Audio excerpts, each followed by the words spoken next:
Remember, Simi, no one here can know I am royalty. You must appear to be no different than the average man. I will not say a word. He is Clay. He Clay to me. I say Clay. Coming to America is known as one of the greatest comedy films of the 1980s. All right, everybody shut up and do what I say. Get the money out. Filled with laughs, memorable characters, and Eddie Murphy at his peak. Yes! Yes! What are you doing? It's just a halftime. But behind the jokes and the glamour, there are many things fans never knew. So, what hidden stories helped turn this comedy into a classic movie? Join us as we reveal 20 surprising facts about Coming to America that will blow your mind. Eddie Murphy's original title. At number 20 is Eddie Murphy's original idea for the film, which he first called The Quest. He imagined a prince who leaves palace life to search for true love instead of accepting an arranged marriage. That concept felt more like a heartfelt adventure than a broad comedy, and Paramount felt like the title sounded too serious to sell. After talks and rewrites, the name was changed to Coming to America. The new title signaled a clearer tone, one that was funny, flashy, and built around culture clash. And it helped marketing craft trailers and posters that drew big crowds when the film opened. That single change helped turn a modest romantic idea into a box office hit. But that was just the beginning of the surprises that came from Coming to America. Keep watching for more. Filming locations in Brooklyn. Another thing that most viewers are not aware of is that although the story of Coming to America is set in Queens, many of the film's scenes were actually shot in Brooklyn.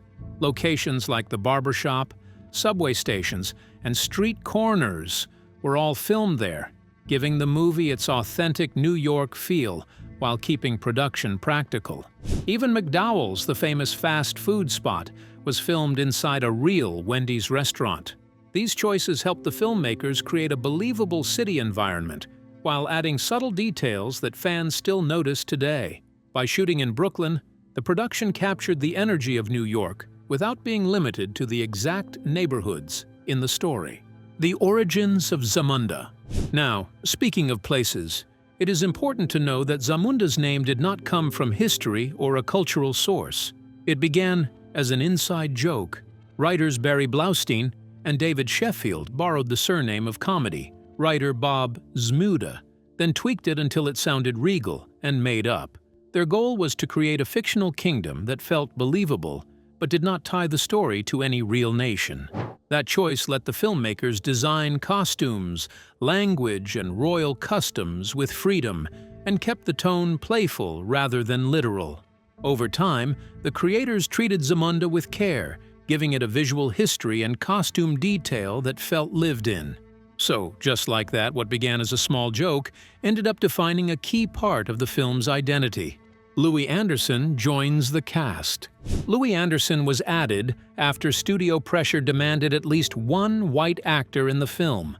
Eddie Murphy had hoped for an all-black cast, but Paramount worried an all-black ensemble would limit the movie's reach. Murphy agreed, but chose Louie Anderson, a comedian he respected and liked. Anderson played Maurice, a cheerful worker at McDowell's who dreamed of moving up from lettuce to fries. Though the part was small, Anderson's warmth and timing made Maurice stand out and helped ground the Queen's scenes with a human, comic touch. Fans embraced him, and Anderson later returned for the sequel, a reminder that a studio demand can sometimes create a beloved character. Next up is a detail about the film that most viewers never noticed, even though it shaped the way audiences experienced New York on screen. Arsenio Hall's big decision. Arsenio Hall left steady voice work on the real Ghostbusters to join Coming to America, trading a safe job for a risky chance at bigger work. The move changed his career. In the film he played Semi, Prince Akeem's loyal companion, but he also transformed into several other characters using heavy makeup and bold choices. From a fire and brimstone preacher to a smooth barber and even a bizarre nightclub woman, Hall showed wide range and fearless commitment. His performances added surprise and energy to the movie, keeping audiences off balance in the best way. The gamble paid off. Hall's work helped make the film richer and opened doors for his later success. Samuel L. Jackson. Samuel L. Jackson made one of his earliest appearances in Coming to America, and his brief scene left a lasting impression. He played a thief who bursts into McDowell's with a shotgun, shouting at everyone to hit the floor. Even though the scene only lasted a few moments, Jackson's intensity and energy made him unforgettable. At that time, he was mostly known for his work in theater, but this small role introduced him to movie audiences. It gave viewers a first glimpse of the powerhouse actor he would become. Over the years, Jackson built a career filled with iconic roles in films like Pulp Fiction and the Marvel Universe, but it all started with just a few chaotic seconds in a comedy about a fast food restaurant. And here comes one of the most shocking details about the movie. McDowell's legal trouble. McDowell's, the fast food restaurant parodying McDonald's, almost caused a real legal problem. Most viewers don't know that the filmmakers faced the threat of a lawsuit because of how similar McDowell's looked to McDonald's. To protect themselves, the production created a fake employee manual and made tiny changes, like adjusting the number of sesame seeds on the buns and slightly altering the logo. Despite the legal scare, the jokes stayed in the movie, and McDowell's became one of the most memorable parts of the film. The clever way the team handled this situation shows the care that went into balancing comedy with real-world risks, making the restaurant both funny and believable for audiences. John Amos. John Amos landed the role of Cleo McDow, the father obsessed with his burgers, in an unusual way. He didn't go through an audition. Instead, he received a bold phone call from his manager, who told him of the producer's bold decision to have him on the show. That turned out to be a good choice, because Amos brought the perfect mixture of gruffness, charm, and comic timing to the role, making Cleo one of the film's standout characters. His performance was both funny and authoritative, giving the father figure a personality that audiences could instantly recognize. Even as a supporting role, Amos showed how a single actor could make a small part unforgettable. Cleo's pride in McDowell's and his interactions with his family added both comedy and heart to the movie. The next person that Coming to America transformed will surprise you. Keep watching. Cuba Gooding Jr. Cuba Gooding Jr. made his film debut during the barbershop scene, sitting quietly in a chair as Eddie Murphy, in full old man makeup, gave him a haircut. He didn't have any lines, but the moment marked the start of a career that would eventually earn him an Oscar. Even though he barely moved or spoke, audiences could spot his presence in the background, and fans loved finding him in the scene during rewatch.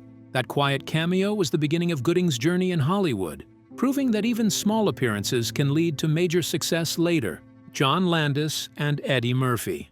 Another thing most viewers don't realize is that the relationship between director John Landis and Eddie Murphy was far from smooth on set. Despite having worked together on Trading Places, tensions ran high during Coming to America. Landis later described Murphy as a jerk and said his sudden rise to superstardom brought a level of arrogance and entourage behavior he hadn't experienced before. Yet, despite the clashes and ego conflicts, Landis admitted that Murphy's performance was one of the best he had ever directed. The on-set friction didn't stop the film from becoming a classic, but it does reveal that behind the laughs and lavish sets, the production faced real challenges. Murphy's talent shone through, even if the working relationship was rocky. Arsenio Hall's nightclub woman. One of the most shocking transformations in Coming to America was Arsenio Hall's performance as the nightclub woman. You see, not every character in the film was meant to make you laugh. Some of them shocked even those closest to the actors. For instance, Arsenio Hall's nightclub woman drag performance was so convincing that his own mother and viewers didn't recognize him at first. The combination of makeup, wig, and over-the-top mannerisms created a character that was both hilarious and slightly unsettling. This role demonstrated Hall's fearlessness and range, showing that he was willing to push boundaries to make the comedy land. While some characters depended on dialogue or situational humor, Hall's nightclub woman relied on pure physical transformation and audacity, leaving audiences both laughing and wide-eyed. His work added a layer of unpredictability to the film, making every scene he appeared in a little more thrilling and memorable. Stay with us because this is where it gets even better. Wesley Snipes was rejected from the original, but got a comeback. Even future stars faced surprising setbacks. Wesley Snipes auditioned for a part in the original 1988 film but ultimately wasn't cast. While the exact role went to another actor, this early rejection didn't stop Snipes from building a successful career. Decades later, Wesley Snipes returned for the 2021 Got the Role in Coming to America, proving that persistence and timing can change everything in Hollywood. His comeback allowed fans to see him connected to the Coming to America legacy, and it highlighted how careers can twist and turn, sometimes returning to opportunities that once slipped away. Snipes' journey reminds us that missing a role doesn't mean missing your chance to make an impact, and the sequel gave audiences a chance to enjoy him in the Zamunda universe in a way they never had before. Nile Rodgers wrote the soul glow jingle. Some of the most unforgettable moments in Coming to America came from unexpected places.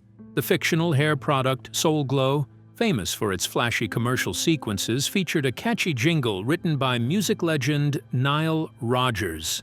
The falsetto, heavy, dramatic, and over-the-top anthem made the parody commercial feel real while being hilarious at the same time. Rodgers' involvement added a layer of authenticity that made the fake product memorable, and the music has remained iconic in pop culture references. By using a genuine music professional, the filmmakers elevated what could have been a simple gag into a moment that audiences still quote and laugh about, decades later. And that's not all. Eddie's stepbrother has a cameo. A small moment with a big personal touch comes from Murphy's own family. His stepbrother, Vernon Lynch, appears briefly in the Madison Square Garden bathroom scene, standing just ahead of Eddie in line. It's a subtle cameo that most viewers would likely miss, but it added a personal Easter egg for Murphy and the production team. These kinds of tiny details show how much care went into creating the film, blending humor with personal touches that added authenticity and depth to the world of Coming to America. The 1989 TV pilot never aired. And here comes the deal breaker. You see, not everything that leaves the big screen makes it to your living room. In 1989, CBS filmed a pilot for a TV version of Coming to America, starring Tommy Davidson. Other cast members included Paul Bates and John Hancock. However, according to a report, the pilot was never aired because it was considered terrible. This forgotten chapter in the franchise's history reminds us that even beloved films don't always translate to television, no matter how much talent is involved. It also shows how challenging it can be to recapture a movie's magic in a different format. Art Buchwald. One thing that is hidden and yet very surprising is the fact that Eddie Murphy might not be the original owner of the Coming to America story. Not long after the movie hit theaters, writer and journalist Art Buchwald came forward claiming that Paramount Pictures had stolen the idea from a script he wrote back in 1982.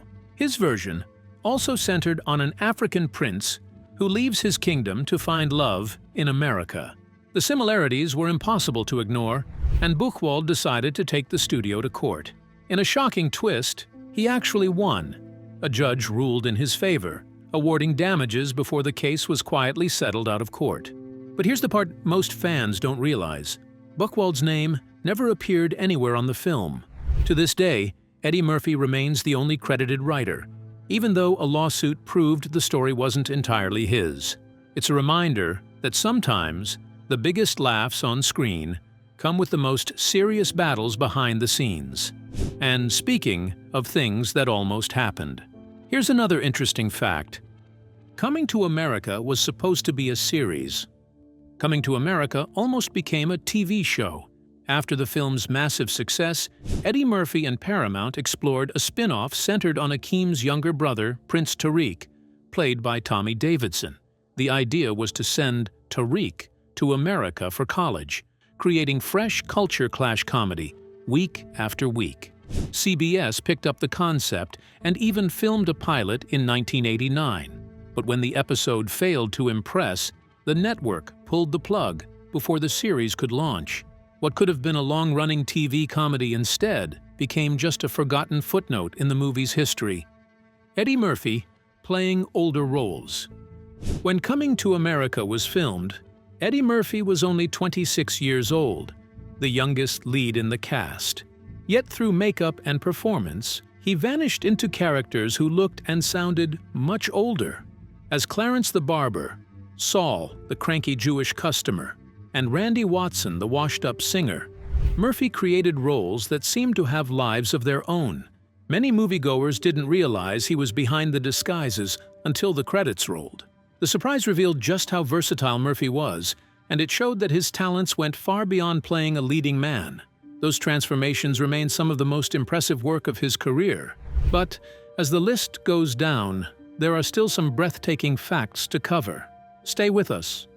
Coming to America, paying tributes to the roots. Coming to America slipped in a cultural reference that many viewers didn't catch at first. During the famous barbershop scene, Akeem is jokingly called Kunta Kinte, the central figure from the landmark miniseries Roots. The line works as a quick laugh, but it becomes even more meaningful once you realize John Amos, who plays Cleo McDowell in the film, had previously portrayed the adult Kunta Kinte in Roots. That connection gave the joke an unexpected layer of history. What seemed like a lighthearted jab was also a nod to one of television's most important stories, and it tied Coming to America to a cultural milestone that reshaped how audiences understood the Black experience on screen. Box office and legacy. At number 1 is the box office legacy of Coming to America. When the film was released in 1988, expectations were modest, but it shocked Hollywood by earning nearly $300 million worldwide. That shocking total made it the highest-grossing comedy of the year and one of the biggest hits of Eddie Murphy's career. Its runaway success also proved that a film led almost entirely by Black actors could dominate the global market, forcing Hollywood to confront the truth that diversity had undeniable box office power. More than 3 decades later, the movie continues to be quoted, referenced, and celebrated. Its influence has never faded, making it not only a comedy classic, but a cultural milestone that changed the conversation in Hollywood forever. What do you think about these surprising behind-the-scenes facts from Coming to America? Did any of them catch you off guard? Share your thoughts in the comments below. And don't forget to like, share, and subscribe for more untold stories about your favorite movies. Click on the next video showing on your screen. You won't want to miss it.